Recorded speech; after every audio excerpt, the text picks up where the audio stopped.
Good morning. Good morning. I'm sorry, guys. I hope people come back. I hit the wrong button.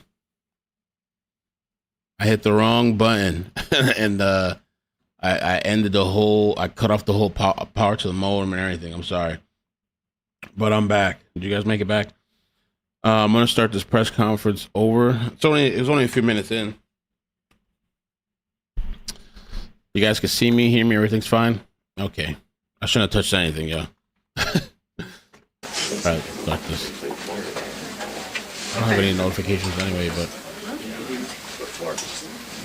sorry about that. I shouldn't have touched nothing. That was all I wanted was to turn on this light. See, we got a couple things to go over. Unfortunately, no notifications. I saw at the beginning of the press conference, though.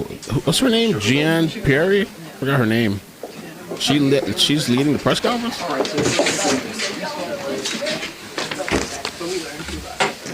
We have another one. Let's see. All right. I mean, I lost this too. Next to me, Mayor. Get some people.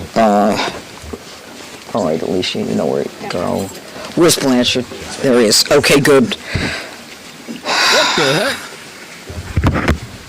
heck? You know, it seems like we've been here before. Is this working? Is this on? And happy Thanksgiving, guys. Yeah. That should have been the first thing I lit off with. It's working? All right. Thank you all for being here on this difficult day. As you know, my name is Janine Pirro. I am the United States Attorney for the District of Columbia. Oh, I didn't know she was, what? She's on, oh, shit. And I am joined here by several individuals who represent agencies who have been working around the clock since this horrific event happened. To my left, we have the director of the FBI. We have General Leland Blanchard of the National Guard. Mayor Bowser is here as well. We have Frank Saldana of the DEA, Chris Hecht of DHS, Executive Assistant Chief Jeffrey Carroll of the MPD, Darren Cox of the Washington FBI Field Office, and a Special Agent in Charge, Samuel Ward of the ATF in Washington. Now, I want to provide you with an update on the tragic shooting that occurred on two brave members of the West Virginia National Guard as they served in Washington, D.C. Unfortunately, today, as most families join together to give thanks for the blessings that have been bestowed upon them, two families are shattered and destroyed and torn apart as a result of the actions of one man. First and foremost, our hearts go out to the victims and their families. These are dedicated service members who were performing their duties in service to our nation, and they are currently in critical condition. They have undergone surgery. We pray for their well-being as they continue to be cared for in the best possible way. We have been in constant contact with their families and have provided them with every resource needed during this difficult time. The two National Guards men that we're talking about are Sarah Beckstrom, who's 20 years old, and Andrew Wolf, who is 24 years old. They were uniformed members of the West Virginia National Guard, and they were in D.C. to keep D.C. safe, pursuant to President Trump's executive order to make D.C. safe and beautiful. They answered the call, they took the charge, they volunteered. They put their lives on the line for people they don't even know. And that, unfortunately, is becoming a reality more and more for the members of law enforcement. Yesterday on Thanksgiving Eve at approximately 2:15, near 17th and I Streets in the northwest section of the district, near the Farragut West Metro Station, two uniformed guardsmen were ambushed in a brazen and targeted attack. A lone gunman opened fire without provocation, ambush style, armed with a .357 Smith & Wesson revolver. One guardsman is struck, goes down, and then the shooter leans over and strikes the guardsman again. Another guardsman is struck several times. Fellow guardsmen who were there responded immediately. engaging the suspect, neutralizing the threat, and subduing him at the scene. He was transported to a local hospital where he remains, as we speak, under heavy guard. Thanks to the swift and coordinated response of the National Guard and the Metropolitan Police Department, no additional victims were harmed and the scene was secured within minutes.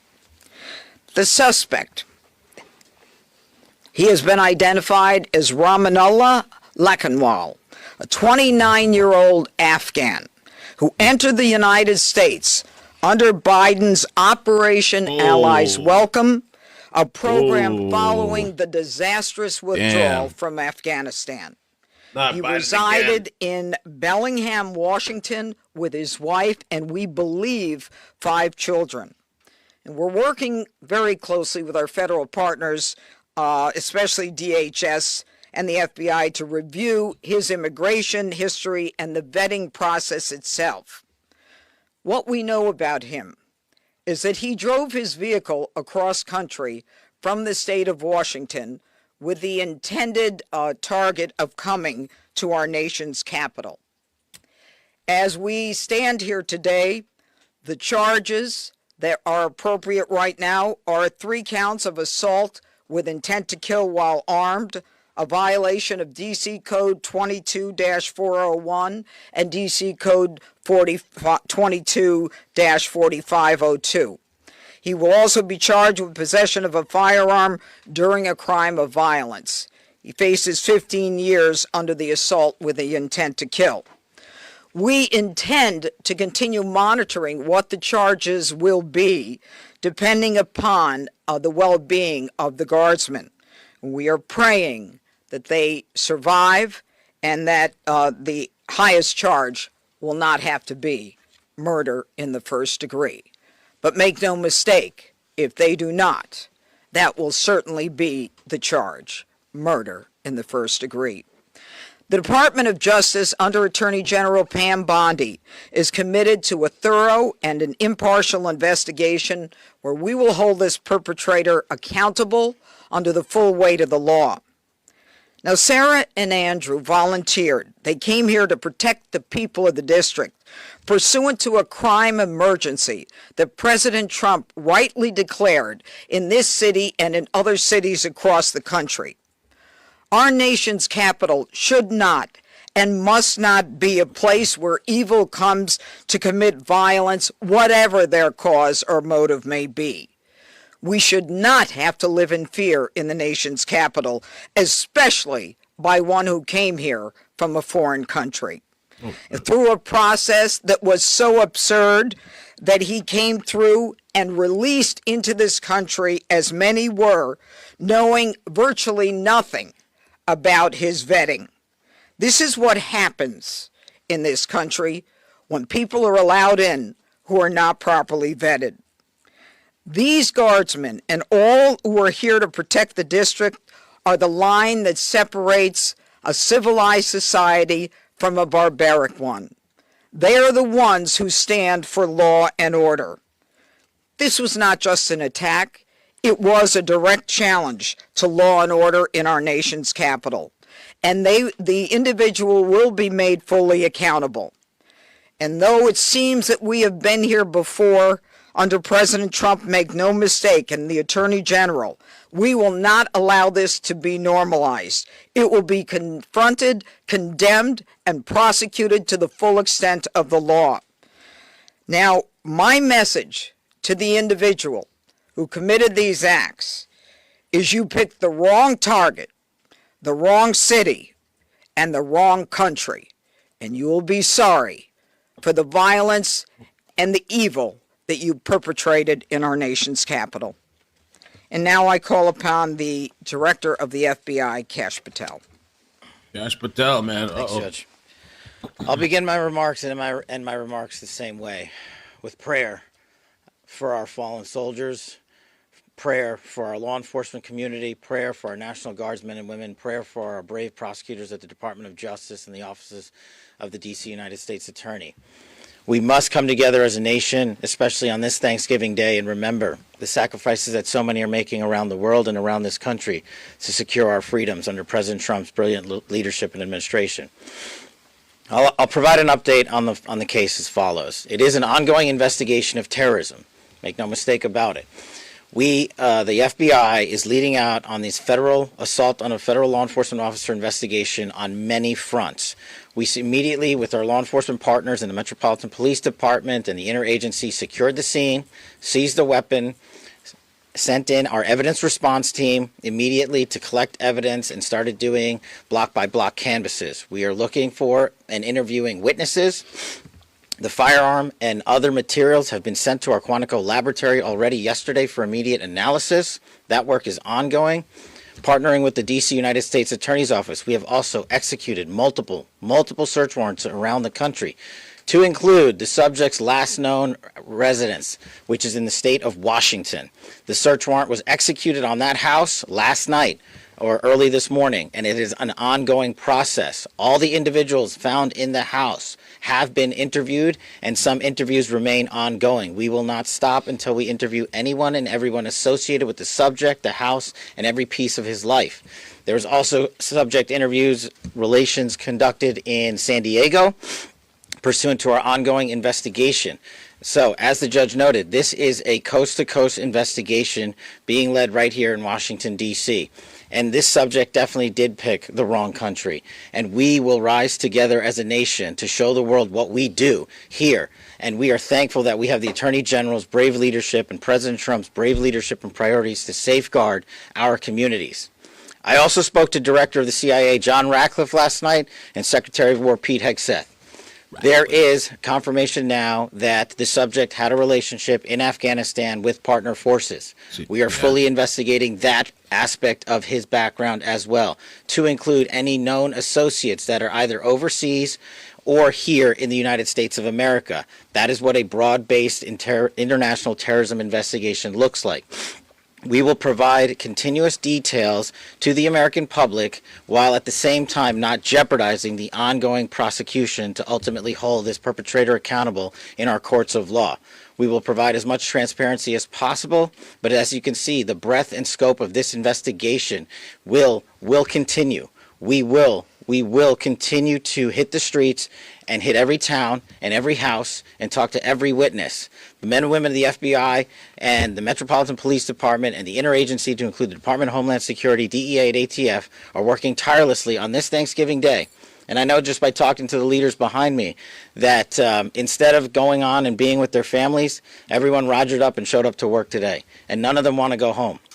That's the resolve that we have together as a team to bring to you justice for this heinous act of terrorism here in our nation's capital. And as the judge said, we will ensure that our law enforcement partners are out there in full force to make sure the world can enjoy our nation's capital. We will not let this heinous act of violence prevent people from visiting our beautiful nation's capital.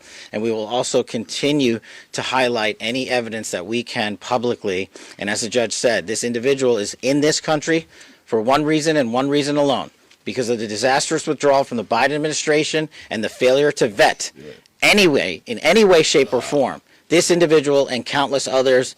And this administration has taken the rightful step to stop any further allowance of people with this similar background into the country, and we're thankful for that. And as I said, this investigation remains ongoing, and I think I'll turn it over to General Blanchard of the National Guard now. Thank you.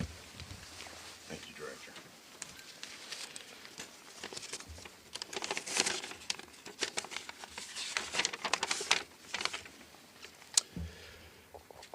All across America this morning, families are waking up. They'll spend the day with their children, their brothers, sisters, husbands, wives, friends from across the community. There will be the smell of turkey, all the fixings. They'll watch parades, football games. They'll pray together. They'll talk about what they're grateful for. This morning, there are two families that will not have that opportunity.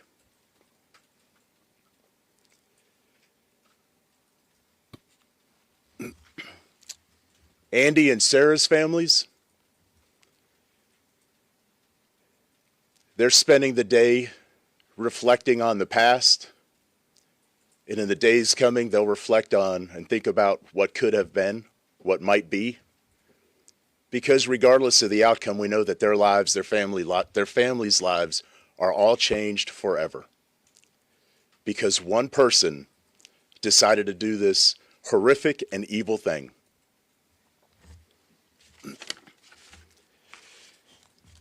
And all across America, we are also reminded that there are many law enforcement agents, first responders, soldiers, service members all around the world who at best will come home, eat some cold turkey,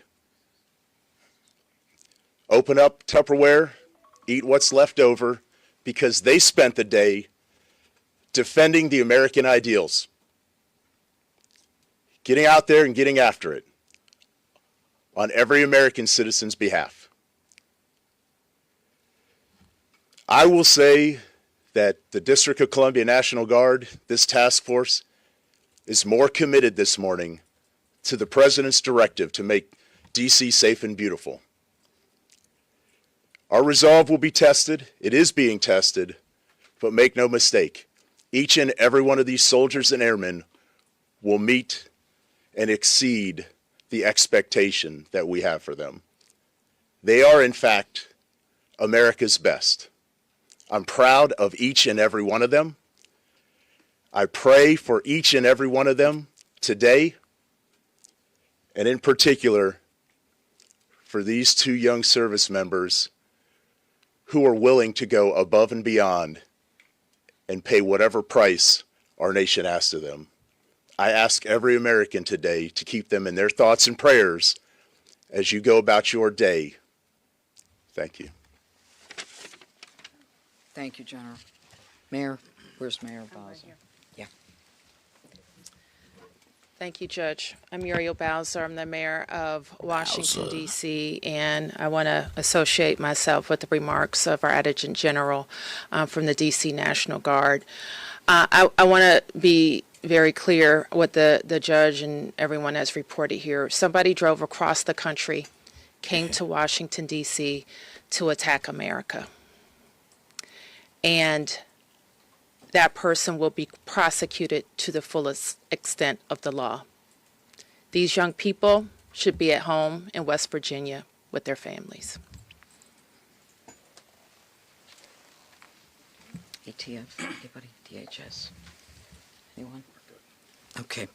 I also want to say that both Sarah and Andrew, I believe, were sworn in less than 24 hours before they were shot on the street in Washington. Any questions? Could you drill down on a possible motive? Have you got any information, any intelligence on a possible motive? You know, as the directors indicated, this is a fluid investigation. People are working around the clock. It's too soon to say what the motive is, but there are definitely areas that we're looking into, but not ready to say. Can you characterize a little bit about how the assailant was taken down after he opened fire? Yeah, he got shot But by another guard? by another guardsman, yeah. And you mentioned earlier that he had the shooter had initially shot one of the guardsmen, then leaned over as they were Shot him again. Shot again. Yep. How many shots are we? Well, the specific number, look, he had a .357 Smith & Wesson revolver. Okay, so I believe that's a six-shooter. Yeah. So, you know, that kind of tells us how many shots he had. Yes. Judge, you had mentioned we've been here before because we had. It was May when we were last Yeah. here. I want to ask if you could please comment to, obviously, we understand that you're saying this is under the Biden administration, and the words are that it was a failed withdrawal, and what happened there. There are people who are also upset with the president, believing that the National Guard members should not even have been there. Ooh, the National Guard shouldn't even I don't been even there. want to talk about whether they should have been there. We ought to kiss the ground and thank God that the president said it's time to bring in more law enforcement to make sure that a city that had the fourth highest homicide rate in the country was that violence was quelled. I'm not even going to go there. Oh, fuck with her.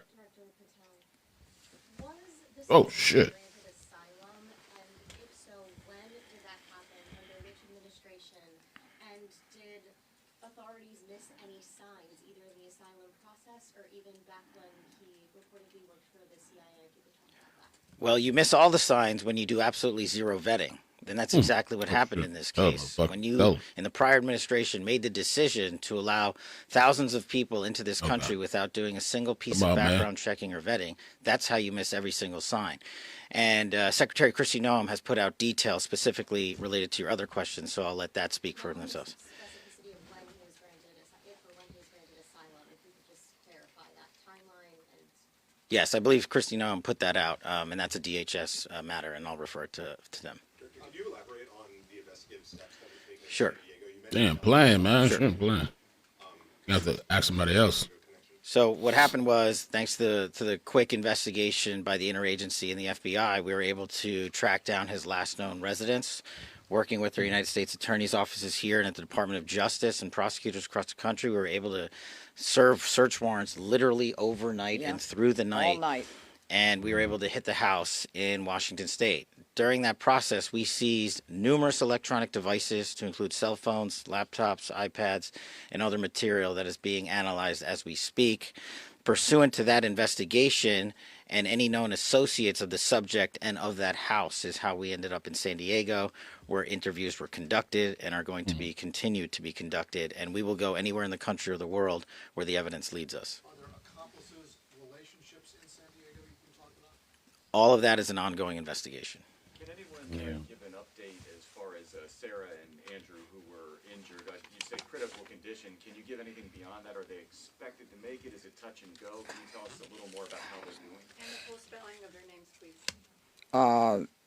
It is Sarah Beckstrom, Beckstrom, and Andrew Wolfe with an E, Wolfe.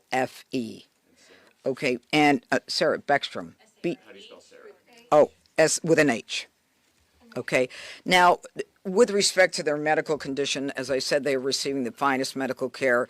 Their families are with them now. They are critical. I think you understand the meaning of that. It's not clear, how this is going to end up. But let me be perfectly clear about how it will end up in this office. If one of them is to pass, and God forbid that happens, this is a murder one, period, end of the story. We are praying on a day like today when families come together in America and they hold hands around the Thanksgiving table. I beg you, I beseech you to pray for these two young people that they survive. Okay, I think that's it. Yeah. Thank you, everybody. Happy. Yeah, we're not going there. We're not going there. No. Thank you. Oh. Don't F with her, man. She ain't taking your shit.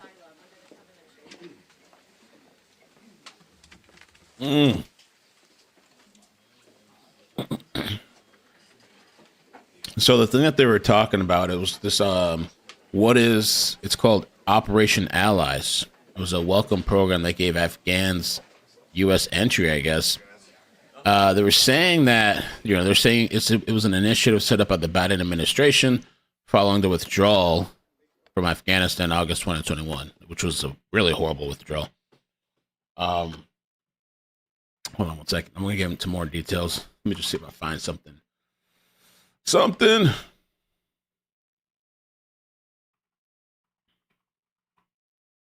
Horrible withdrawal, man. Oh, yeah, we got to play the Trump video, too. Trump addressed the nation. Happy Thanksgiving, guys, by the way. Happy Thanksgiving. What are you guys doing today? Nothing. I'm just chilling.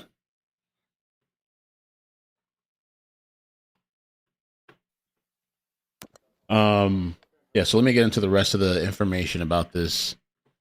Oh, they cut it off. Perfect. Amazing.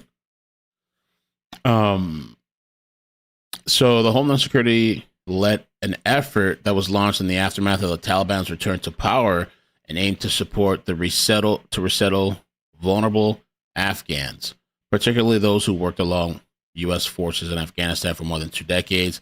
Many Afghans became eligible for special immigrant visas, qualifying lawful permanent residents, and the opportunity to eventually apply for U.S. citizenship.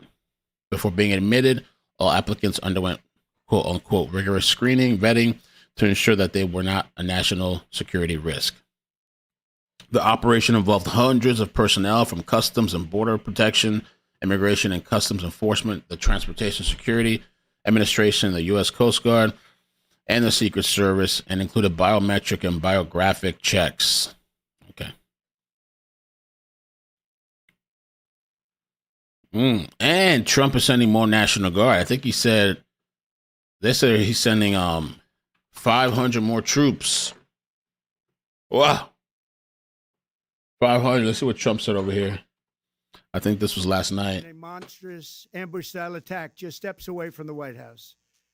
They'd been deputized as part of the most successful public safety and national security mission in the history of our nation's capital, the D.C. Safe and Beautiful Task Force, which has achieved an unprecedented reduction in violent crime and crimes of all type. This heinous assault was an act of evil, an act of hatred, and an act of terror. It was a crime against our entire nation. It was a crime against humanity. The hearts of all Americans tonight are with those 2 members of the West Virginia National Guard and their families. The love of our entire country is pouring out for them, and we are lifting them up in our prayers. As we are filled with anguish and grief for those who were shot, we're also filled with righteous anger and ferocious resolve.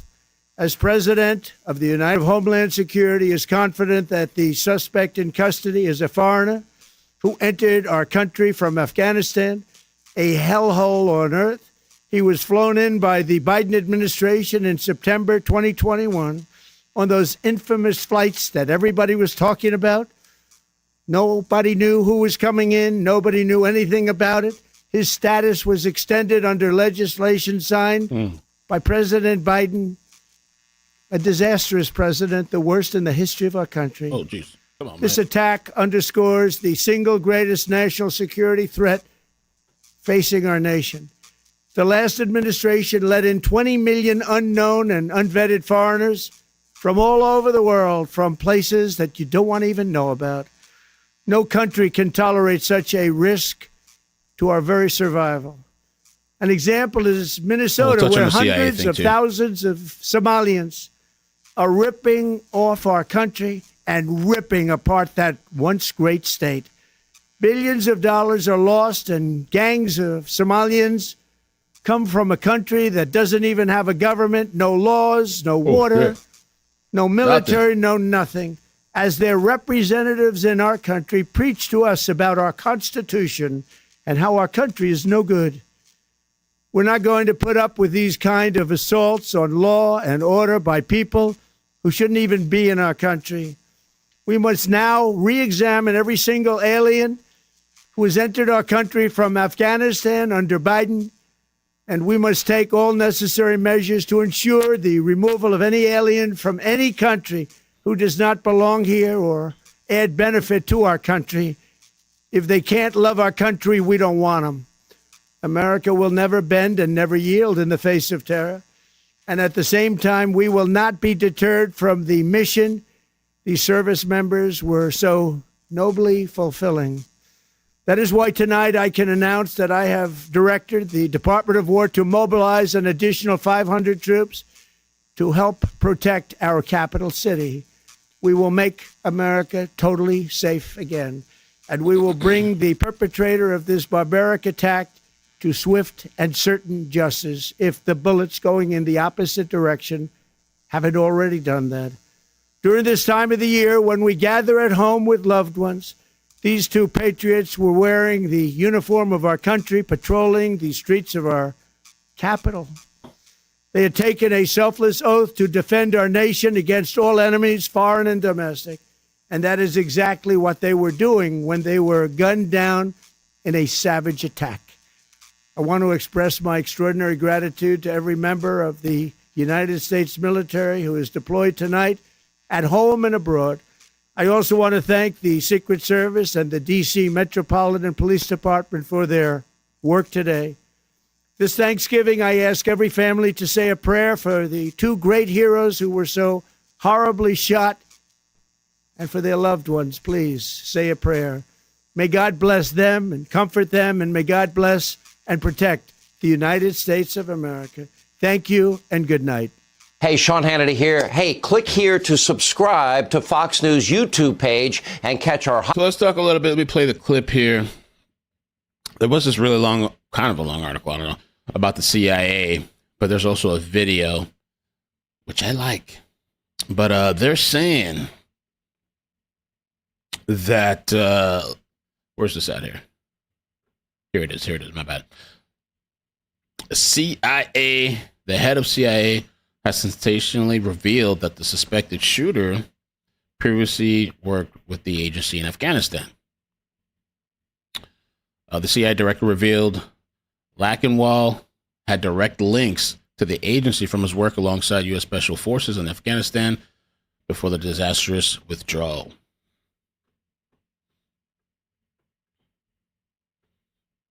Let me see what they have there. Don't do that to me. Come on.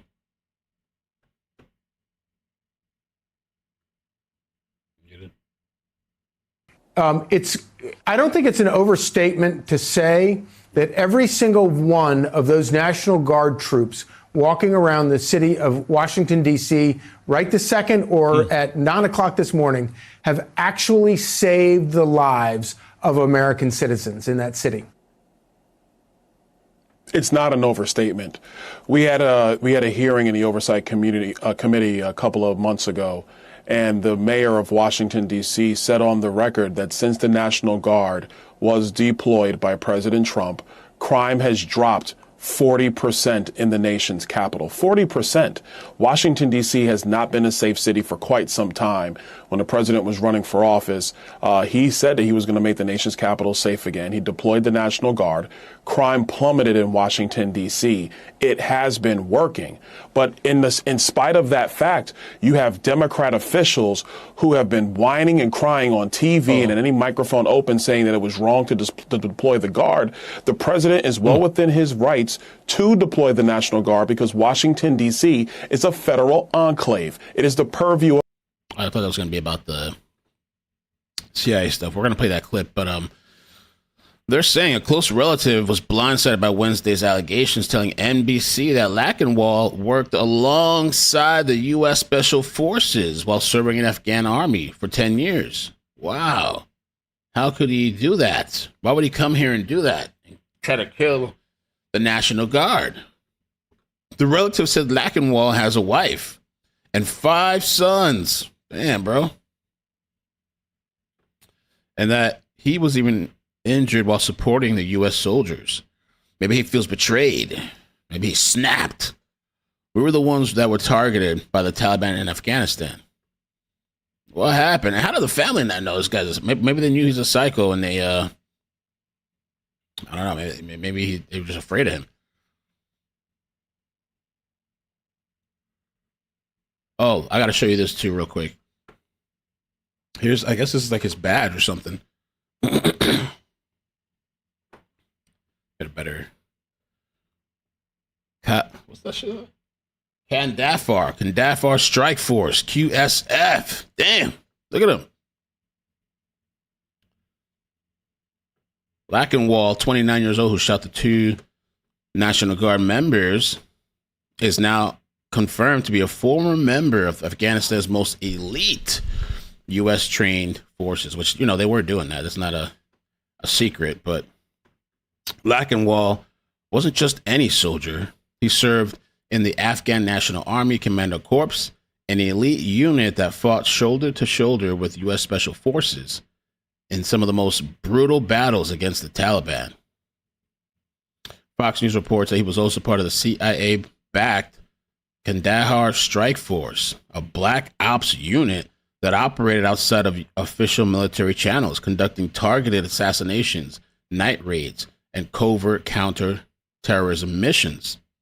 The force answered directly to the CIA handlers, not the Afghan or U.S. military command. Wow. Look at that. Homeboy even got a badge and shit.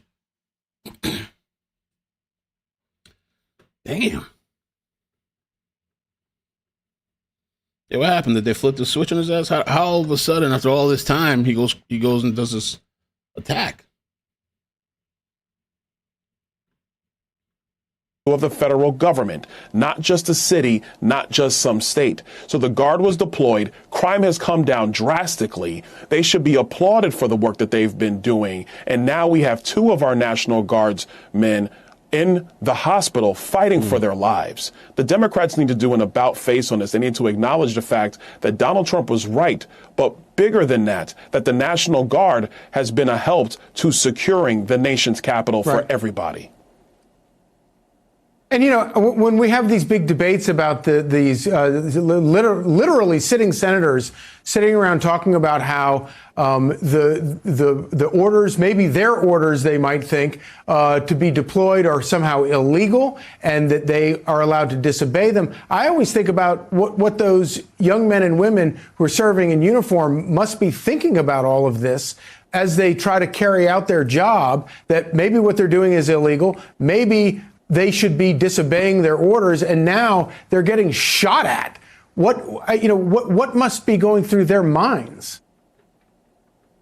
I think honestly what's probably going through their minds is, oh my gosh, we were here just on a simple mission given by the President of the United States, and now you have an Afghan foreign national who came into this country because Joe Biden, frankly, did one of the most stupidest things that has ever been done with the withdrawal of Afghanistan. They brought in a bunch of Afghani nationals. Nobody was truly vetted, and now you have people in our country who now are posing a threat to the National Guard. That doesn't say anything to the fact that the same Biden administration, with the support of these 6 Democrat officials and every other Democrat on Capitol Hill, allowed our nation to be wide open, where you had people from 184 different countries coming into the United States illegally. This is outrageous. So for the National Guard and our other men and women who are just trying to do their job, now they get these 6 fools who go on social media trying to make themselves look more important than they really are, to be frank with you. And now their lives are at risk. This is obscene. And this is Democrat policy. What's crazy, too, is they're saying that the National Guard victims were sworn in a day before they were shot. Wow. Oh, that's what she said? I didn't even hear that part. So one of the victims in the shooting, a 20-year-old Sarah Beckstorm and a 24-year-old Andrew Wolf. Those are the National Guard victims that were shot. Young, very young people. Sworn in the day before? Wow. So I'm done with this shit. I'm done with this job.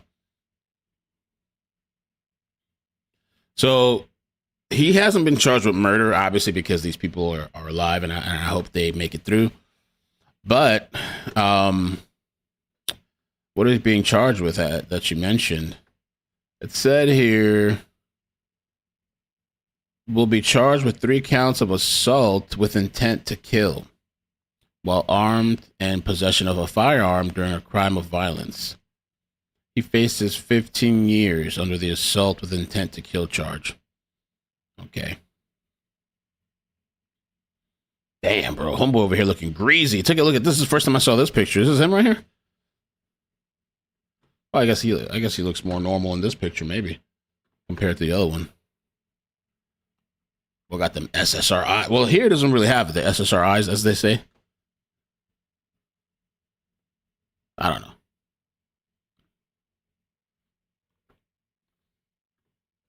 Maybe this was when he was like normal and stuff. So it's crazy to me too. Like, you got a wife and 5 kids. Like, how do you have time to come up with some shit like this? Some people got too much time in their hands. Wife and 5 kids. I got 1 kid and I can barely keep up with my life and shit. The fuck?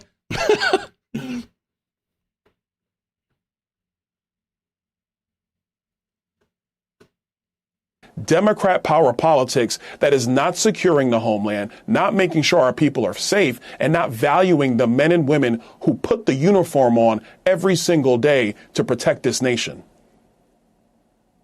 What should the White House and Republicans in Congress do to go back and review that program and try to figure out if there are other problems like this lurking in that program? Well, we're doing it right now. Obviously, the deportations that President Trump has greenlighting is step one. Step two, obviously, was securing the country. Donald Trump has done that. The second he came back into the White House, no illegal border crossings into the United States. That's a win for the American people. And they got a close up. Remember yesterday how this guy was like taken in that gurney or whatever? Oh my gosh. Can I show? I guess I can. Yeah, he's like, geez. You don't see nothing, but, you know, I guess his thing is covered by the little seatbelt. Well, not the seatbelt, the little belt strap or whatever.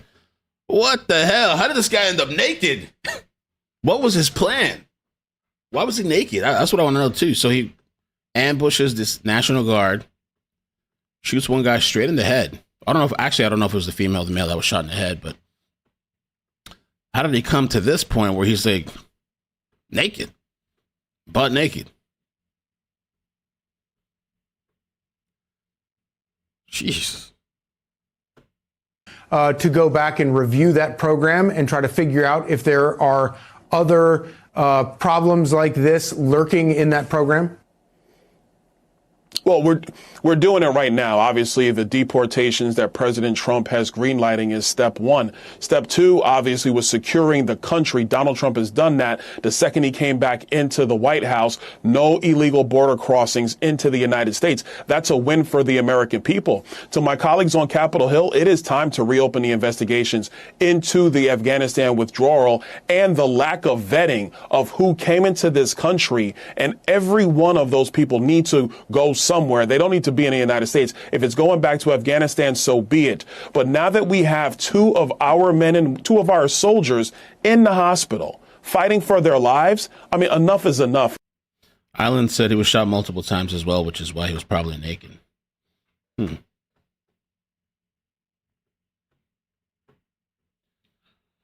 Damn, bro. That's crazy. That's crazy, man.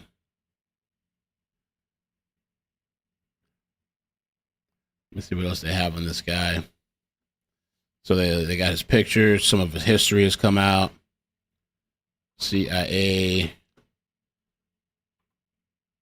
trained with U.S. forces. Lakanwal.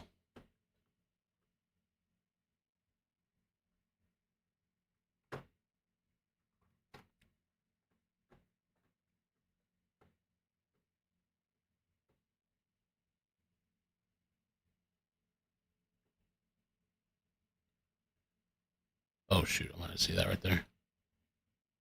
Oh. Giving you just a sense of everything we know as... Oh, she has her own show now or something? Kapasky? Oh, yeah. Kapasky? MS Now? What's MS Now? As of right this moment. According to the D.C. Metro Police, at around 2:15 local time, a suspect came around the corner of 17th Street and I Street, just about 2 blocks from the White House. And witnesses told the Washington Post that they heard 2 or 3 gunshots, followed by a pause and then more shots. The D.C. police say the attack appears to have been carried out by a lone gunman who ambushed 2 members of the West Virginia National Guard while they were patrolling the area. The Guard members then returned fire. Officials are calling it a targeted attack. Now, I should warn you that some of the images we are about to show are quite graphic. So if you would like to look away, I just want to give you a little bit of a warning right now. Now, as of tonight, the suspected gunman, who has been identified as Rahmanullah Lakanwal, a 29-year-old Afghan national, is in custody. But authorities have still not said anything publicly about a motive, and that can sometimes take some time. We're going to talk to some guests about that in a moment. The suspect was subdued and apprehended by other members of the National Guard, along with law enforcement who were in the vicinity of the attack. And the 2 members of the National Guard who were tragically shot have been hospitalized and remain in critical condition at this time. A video from the aftermath of the shooting appears to show a team of first responders doing chest compressions on one of those National Guard members, while another team member cares for the other.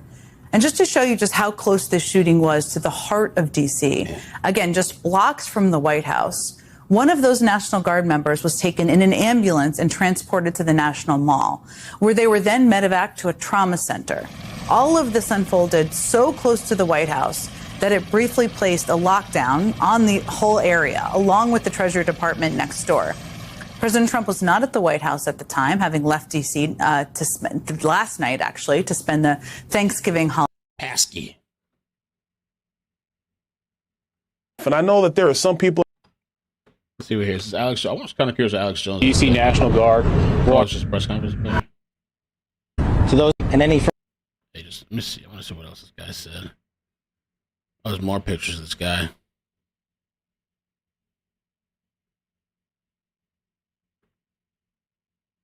Oh, here it is. From members of the DC National Guard. Sacrifice the guardsmen and.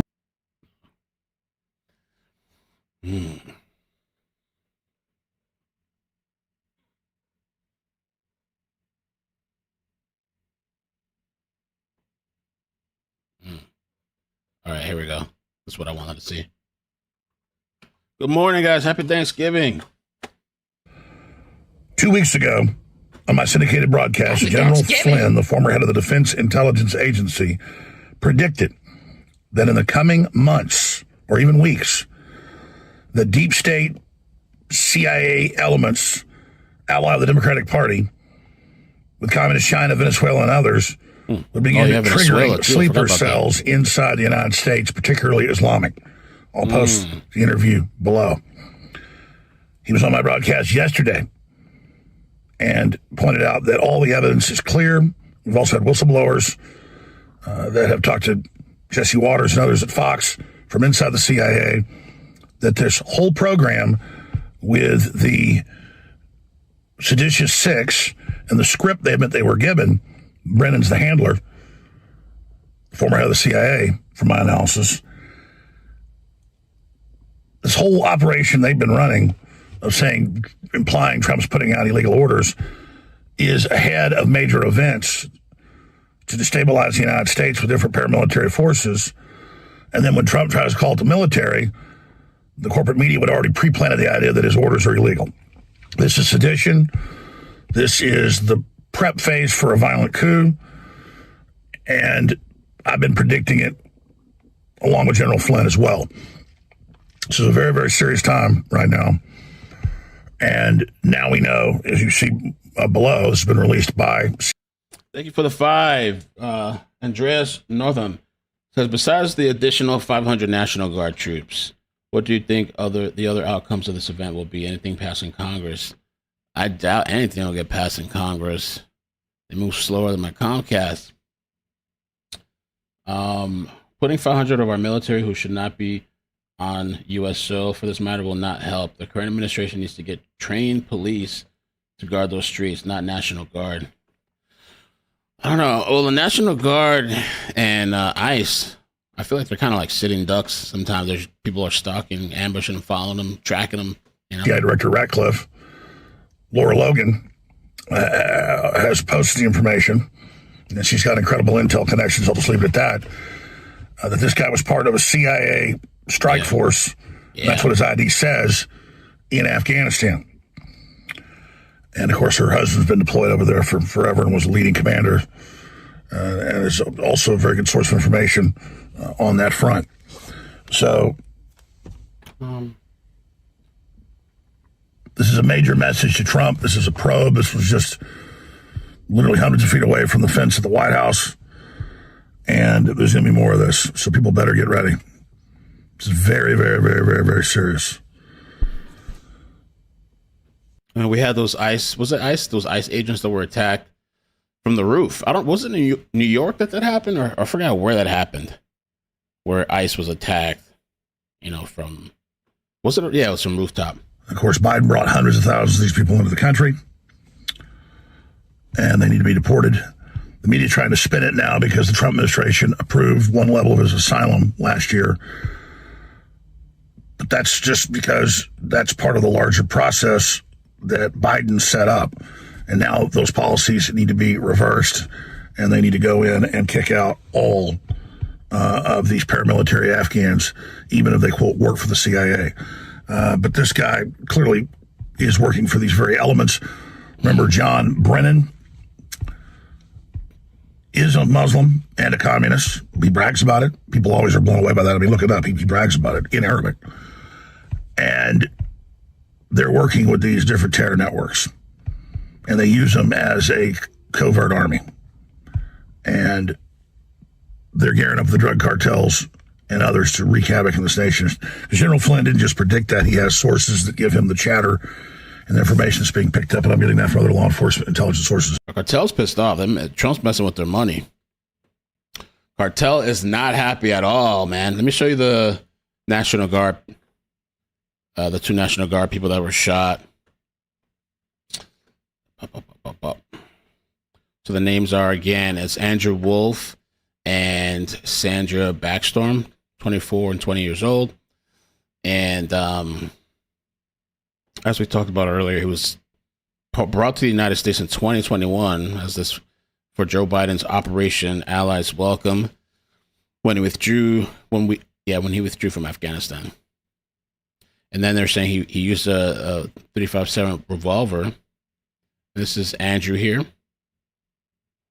And then this is Sarah. The 2 people that were shot. And this is this guy over here. Damn, we look kind of similar. Jesus.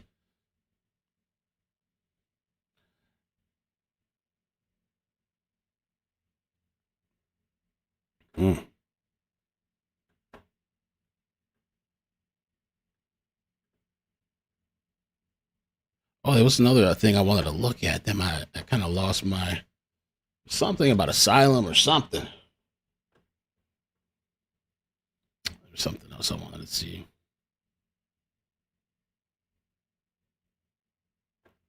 Trump approved National Guard shooting asylum, suspects asylum.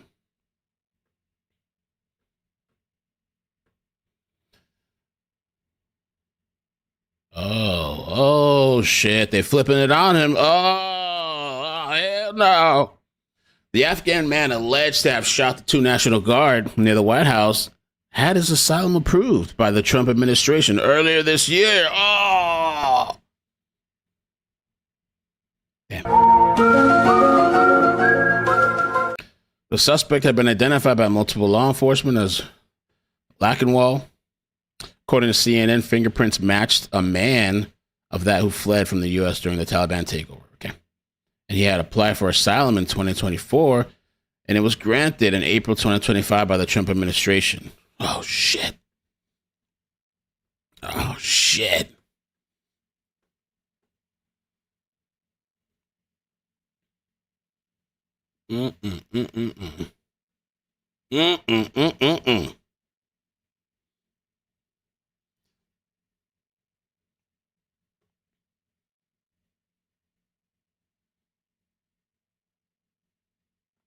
Oh, hell nah, man. Pretend y'all didn't see that. I'm just kidding. Oh, shit. All right, let's see what else we can find. Let's see what else. I wonder what today is going to bring. Let me just do another scan. There was one thing I saw somewhere I wanted to show, but I forgot. I lost it. Got too many windows open. Oh, I think it was the asylum thing, too, yeah. It was a different one, but I think we got the point. Updates. Let me play this video too that Layla had sent. Oh yeah, I forgot to mention this. This is a big deal. I did not mention this. Effective immediately, processing of all immigration requests relating to Afghan nationals is stopped indefinitely pending further review of security and vetting protocols. The protection and safety of our homeland and American people remains our singular focus and mission. So some people are upset, angry. People are saying it's racism. There's outlash, outbursts. People are very angry. What's up, Rumble? Good morning. We got 400 people there today. Miss Macy, thank you so much for the 5 over there. Love you. Appreciate it. Happy Thanksgiving to you guys. I'm working on the connection because I want to bring you guys a little bit higher quality streaming. I bought a $3,000 modem. It's ridiculous. But I still have to tweak some settings. Yeah. So the Afghan thing. Oh, Allah. What else do we have here? Updates.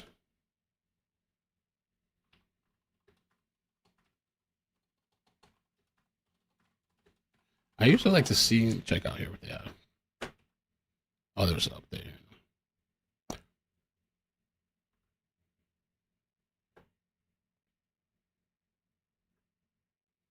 Mm-hmm.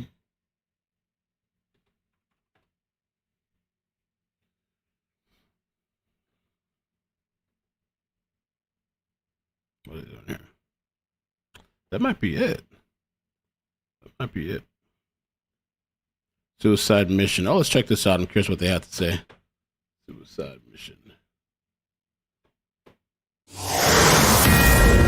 This heinous assault was an act of evil, an act of hatred, and an act of terror.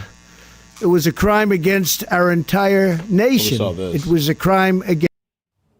Fox News alert, FBI investigating the shooting of 2 National Guard members as an act of terror, as the DHS confirms the suspect is an Afghan national who entered the U.S. on a visa under the Biden administration. Fox News contributor and former NYPD inspector Paul Morrow joins us now. Paul, you've done a yeoman's job of covering this tragic story breaking, and you yesterday were one of the first to tell me you felt this would be considered an act of terror. What do we know now, and why do you see it as this act of terror?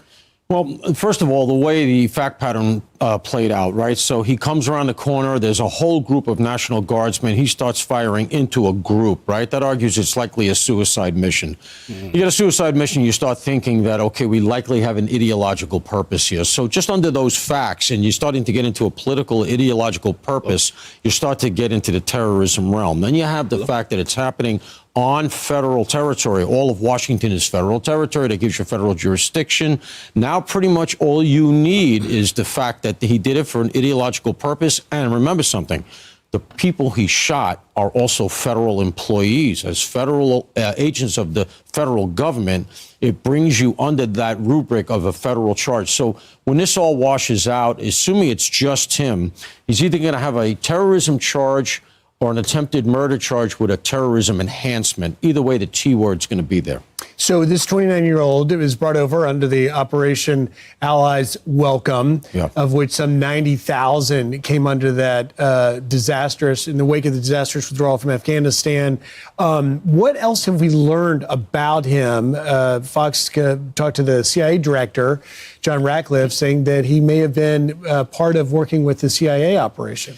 Yeah, this is a delicate and dicey thing, because you have people in country at a time that American soldiers were there doing their job, and you had natives there, people that were native to that country, willing to assist and in fact fighting against the Taliban. Now, when I worked intelligence 15 years here in New York, right, I had Afghan guys who worked for me and who told me about what it was like over there, and they knew if they helped American soldiers, there was a target on their backs, and they really had to get out of town. Otherwise, their whole family would be killed. You're talking about the Taliban. They're not exactly known for their jurisprudence. Everybody is going to go. So a lot of those people, the American government vetted and brought in. The difference is that in the pullout from Afghanistan, that shambolic pullout that we all remember with the plane coming down the runway and people diving off, that whole operation appears to be the penumbra under which he was brought in during that time. And a lot of people in the government, particularly on the right, raised questions at the time. Are we fully vetting? You're talking about a nation that's not going to have a centralized computer database. Identities are going to be vague. Your affiliations are going to be unclear. It's hard enough. We need to do it like China, man. We need to have like the camera spying on you, tracking you, watching every single thing you do. To vet people coming into this country from a European nation, let's say, never mind from a place like Afghanistan. And that's why questions were raised. And I think those are the questions they're going to be looking at. And the biggest question is the motive. We don't know the motive. That's Yesterday, right. the press conference officials not putting any information out there. It's not even clear that FBI or investigators have had a chance to interview or question this individual. But put your investigator hat on. What do you think we need to learn, and where does this go? So we're going to do all the usuals here, right? You're going to see if he's going to have a phone, right? So you're going to scrape the phone. They'll get into the phone. It may be hard, but they'll get in. You're going to look at that, any social media, do interviews, etc. But there is a nuance here. Very often in terrorism cases, it's a little bit counterintuitive the way it goes with the perp himself. Getting them to talk very often is not the problem. It's getting them to shut up. And what I mean by that is they're all over the place because they do these sorts of things to send a message. So if they survive it, they want to talk to you. They want to recount all of their grievances, the reason they did it, set themselves up as a hero. I wanted to be a martyr, et cetera, et cetera. And you'll get a disjointed narrative. Some of it quite spontaneous. I had this, and the guy was talking to me from the minute we had him. I had him in the ambulance, he's talking to me. In the emergency room, he's talking to me. And you got to make sure that you're keeping good notes because all of this stuff is judiciable. You're going to need it. Right. And it's just ferreting through everything that they're saying because they tend to be all over the place, but you'll get to a motive. If he's... All right, guys. I guess that's it for now. Man. Be safe today. What are you guys doing today? I'm going to be going to my aunt's house later for a little bit. Oh, this looks a little, fix that. I think that's better. Go to my aunt's house later. Just spending some time with family. Gonna go eat, hang out, and then come back. Just spend some time with family. Nothing crazy. Nothing crazy. Hang out with family. I probably in about an hour in, I'll be ready to go. I don't really need to stay that long. You know what I'm saying? I'll see how long I could hang.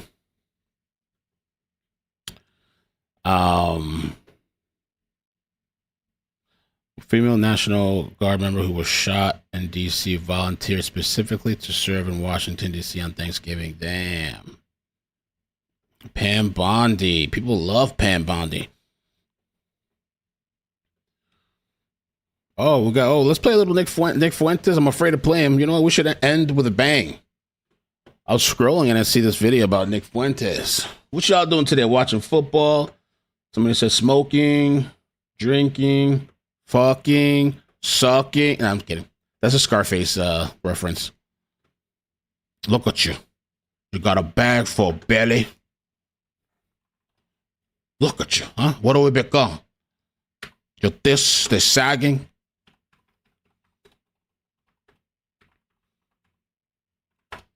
Look at you, man. This is what we come. This is what it's all about. Huh? Could be worse, you know. This what it's all about. This is what it's all about. This what I work for. This is what I work for, man. All this money, these drugs. Look at that. Look at that, man. A junkie. A junkie for a wife. I got a fucking junkie for a wife. What kind of shit is Don't that? eat nothing. Sleeps all day with High them black all time. J's on. On coke. Wakes up with a Quaalude. I wish I could have tried a Quaalude. Who won't fuck me? That was classic back in the day. Well, that was Cosby. Because she's in a coma. I can't even have a kid with her, man. Her womb is so polluted. I can't even have a fucking little baby with her. I'm not even gonna listen to that. You fuck. You shouldn't talk like that. And they're out at dinner. If you've never seen this movie, this is a classic. If you're young, this is a classic, man. Scarface, I've watched it. This is one of the few movies I've watched many times. And it gets funnier and funnier every time I watch it. Abuelo. I come to this country for the dream, man. The American dream. And shoots two National Guardsmen. And people are going to read the name, which is Rahmanullah Lakanwal, and they're going to hear the national origin, Afghanistan. They're going to hear about how he arrived here, ostensibly as a refugee, apparently. And everyone's going to draw some conclusions about who this guy is. They're going to say this is a fanatical Muslim from a Muslim country that we went to war with. We went to war, we bombed them, we engendered hatred, then we brought them here. They hate us, and now they're killing us. He was motivated by his radical, fanatical religion, ideology. He shouted Allahu Akbar, killed Americans, and what we see is what we get. And that's one way to look at it. Maybe that's the case, because all that is true. He is effectively a refugee from Afghanistan, probably is a fanatical Muslim, or could be. Could be. It's plausible. He shot these Americans. They claim he yelled Allahu Akbar. So maybe he hates America. Did he really? Maybe he hates I didn't know about that. I didn't hear that part. doing with Israel and Gaza. Maybe he hates what America did in Afghanistan. Who knows? Maybe it's PTSD. Maybe he, because he was a fighter or was involved with American forces in some way, maybe it's like PTSD. Who knows? But we have to understand exactly what this is. And a lot of people don't know that when the United States conducted its operation in Afghanistan over the last 20 years, we recruited support from the locals, the local tribes, militias, soldiers. We recruited the locals to help in many different capacities as we were fighting the conflict, as security forces, military forces, as translators, in a number of different roles. And this is why he was brought to America under the program. It's called Allies Welcome. Why is it called Allies Welcome? Because these are not just any refugees. These are not women and children. These are not fleeing refugees, not strictly speaking. Allies Welcome. These are collaborators. These are collaborationists. These are not Afghans that were with the Taliban or ISIS-K. These are Afghans who were working with the United States military and special forces and probably working with them for many years and living with them and working with them and ostensibly supporting the goals of the American occupation. That's how we got here. Allies Welcome. In 2021, when the Taliban retook control over the country, of course, everybody that was collaborating with the United States is going to be killed. The United States is fighting the Taliban for 20 years. We took power from them. We controlled Afghanistan. When we left, the Taliban filled the void. And actually, we beat a retreat. We were being defeated by the Taliban effectively. Taliban was taking over anyway. We could not maintain control of the country from a distance or indefinitely. And so everybody working with the United States was going to be probably captured and imprisoned or killed by the Taliban. So we brought all of our collaborators back to the United States because we owe them. We owe these people. Like we owe the Israelis, like we owe the Kurds, like we owe the Ukrainians. We owe these people in Afghanistan, so they say. So we bring this guy over under Operation Allies Welcome. And again, is this guy a fanatical Muslim? It would seem not. On the basis of how he came here. He didn't come here as a refugee. He came here basically as a U.S. mercenary. Big difference. He didn't come here as a refugee fleeing persecution and violence, although in a sense he was. He was fleeing persecution and violence because he was a U.S. government employee. That's why he was being persecuted. That's why he was fleeing. So he's really a U.S. government employee who was extracted from Afghanistan.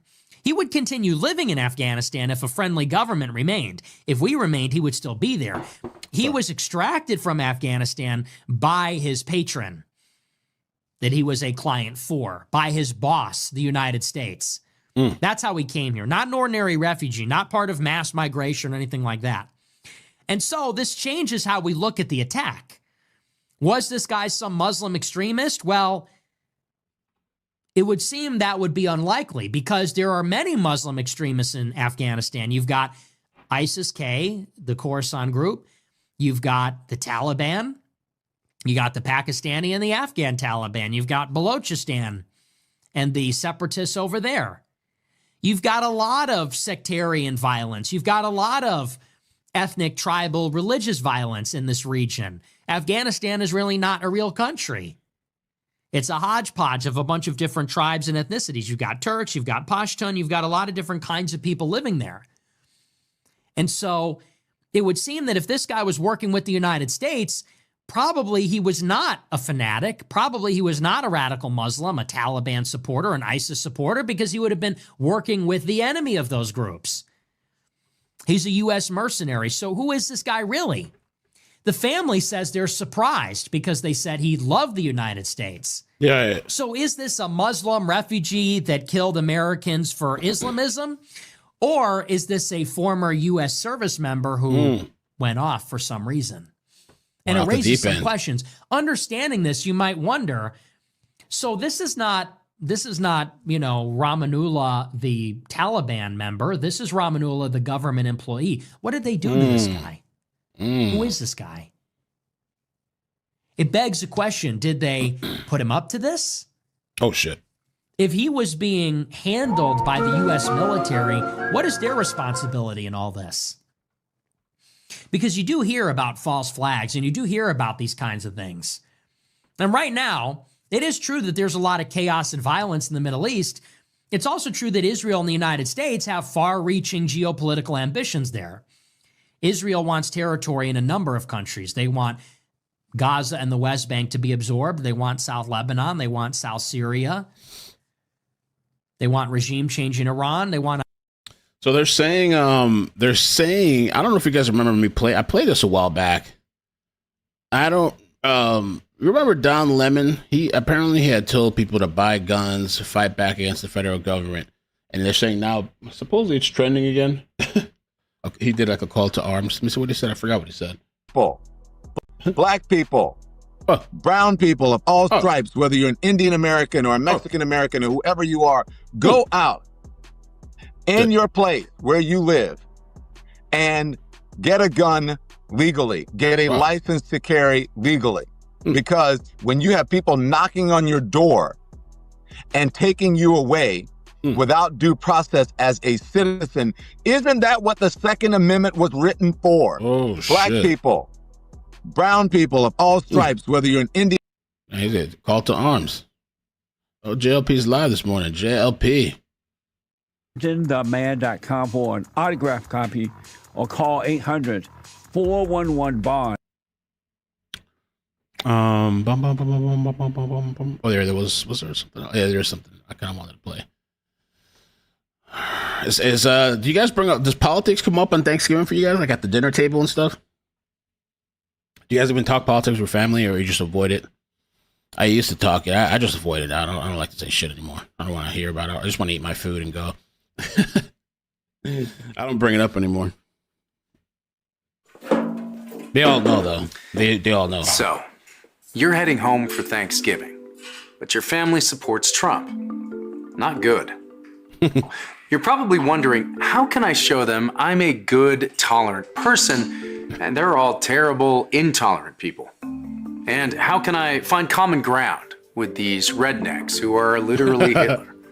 Well, you're in luck.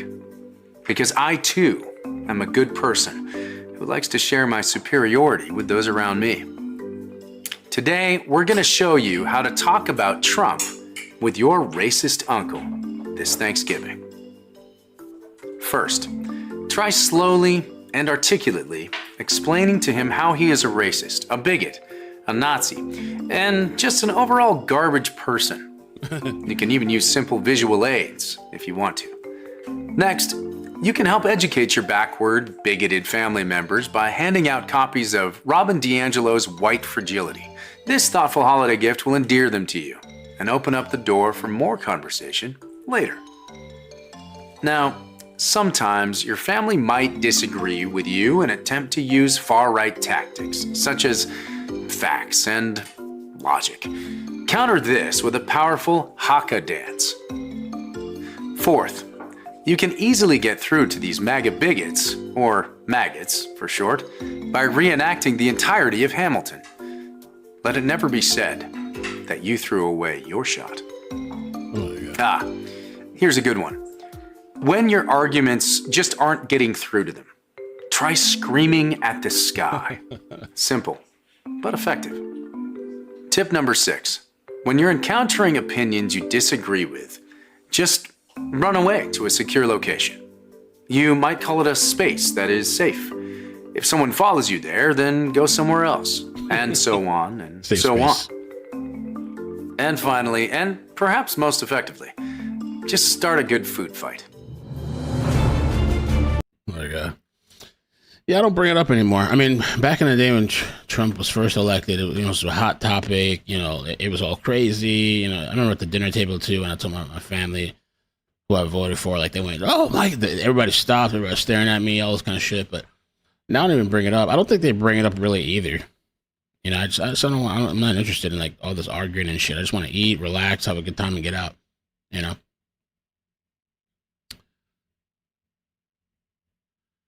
Let's see what we got here. Okay. Black ice.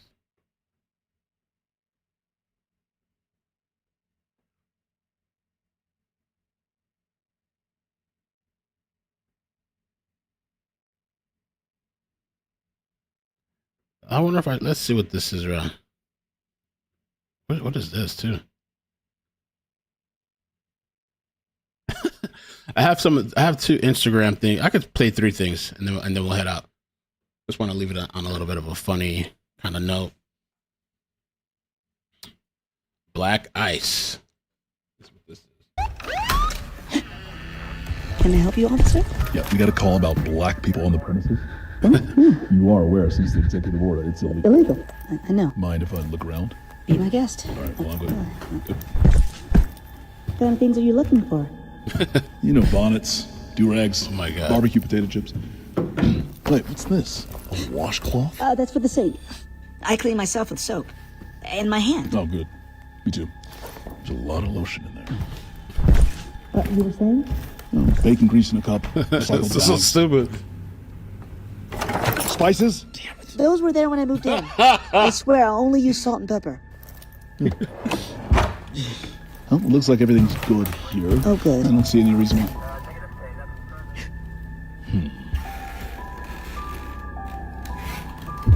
God is good all the time. Officer, I really need to God get is back. good all the What time. does that mean? All the time? God is good. All the time. God is good. That's so stupid. I don't know what else to The play. shooter Is this has too much? finally been caught and identified and is under police custody. I really hope he's not The shooter Muslim. has been identified as 22-year-old white male Tyler Robinson. Oh, thank goodness. I was so Tyler worried. Robinson. The shooter, however, did convert to Islam just yesterday and changed his name to Abdul Rahman Ahmed Muhammad Allahu Akbar Ali Omar Yusuf Hamza Saeed Osama Obama Shawarma Homos Saeed Ibn Abdu bin Ibn Abu bin Bin Bin God, Bing yeah. Bong Bazooka Boom Boom. The shooter has finally. Crazy. I don't remember what this is. What is the capital of the United States? North Philly? I didn't study, man. When is Labor Day? Monday to Friday. Thursday through. I didn't know I was supposed to take a test, man. How am I doing? Yes, you're doing good. Who wrote the Declaration of Independence? Snoop Dogg. No. Shit, my nigga, please. Okay, this'll get it done. Okay. Okay. We'll get your papers. Who fought in World War I and World War II? The Crips and Bloods. My nigga, I didn't study. I just want my papers. Okay, who's the first colored president? If you know this, you know. Donald Trump. The nigga is orange. No. It's not right. Bill Clinton, he's the first to smoke weed. No. It's the wrong place, man. My nigga, please.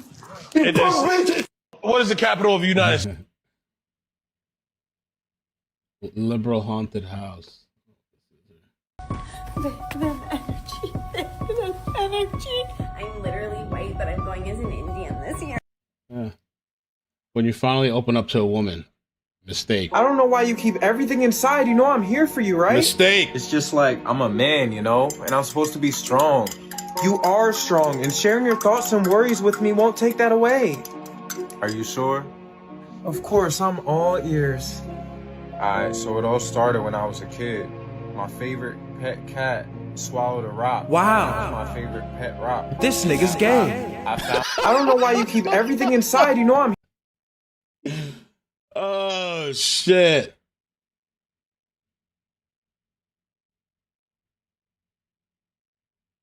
This one's funny too. This thing always cracks me up. I don't know if you've ever seen this. Let me make sure you guys can see this shit. Hold on. Okay. What, fool? What's up, bro?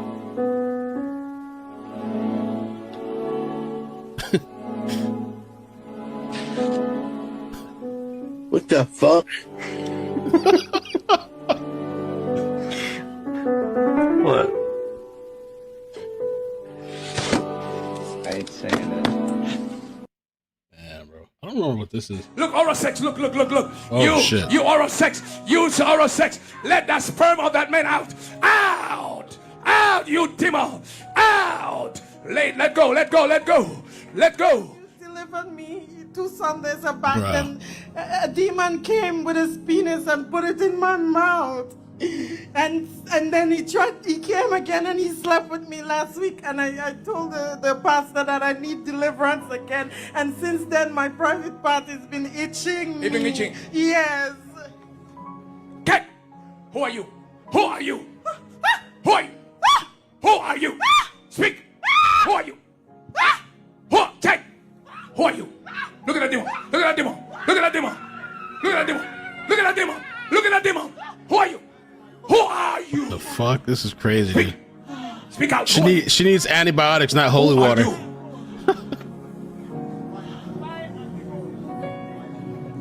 Jesus. Oh my God. You demon can help you. Yeah. Wow. I don't believe in any of these religions that do that stuff, that people falling out and shaking and dancing. Fire the fuck up, kids! We're gonna be bloody late for school! Oh, this is funny. Oh, no, please, Jesus. This is really inappropriate, I guess, kind of.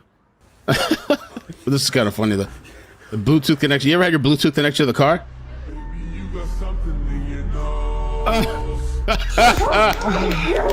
Oh, my God.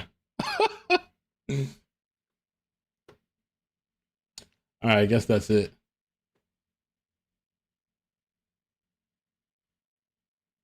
I wonder whatever happened to this lady. Have you ever seen this cop that she was under investigation?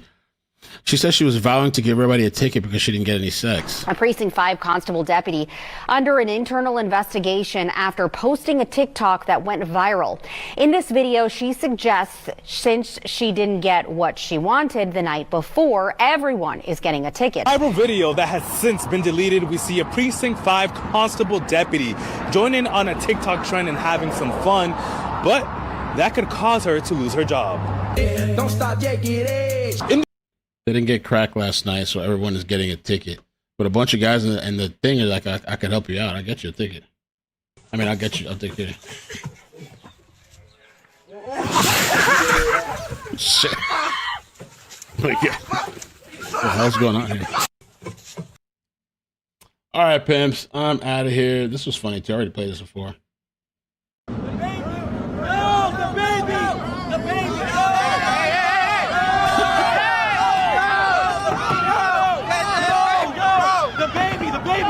baby. What the? My baby! My baby! Listen. The people talking to you, you don't listen? Fuck baby! Fuck that baby! Fuck that baby! Yo! Fucking baby! Oh my God, dude.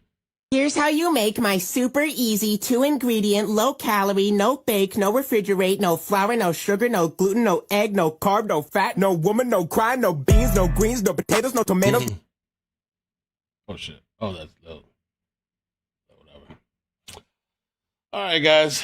Now I'm out of here for the 20th time. Canada versus Florida. In the unlikely event that you find yourself the victim of a home invasion, we are urging citizens not to take matters into their own hands. While we don't want homeowners to feel powerless, we urge you to call 911 and do everything you can to keep yourself and loved ones. Criminals were going to take their criminal conduct into the neighborhoods.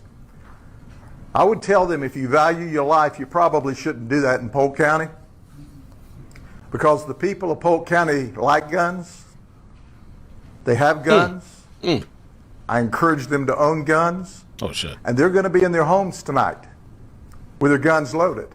Ooh. And if you try to break into their homes to steal, to set fires, I'm highly recommending they blow you back out of the house with their guns. Oh, shit.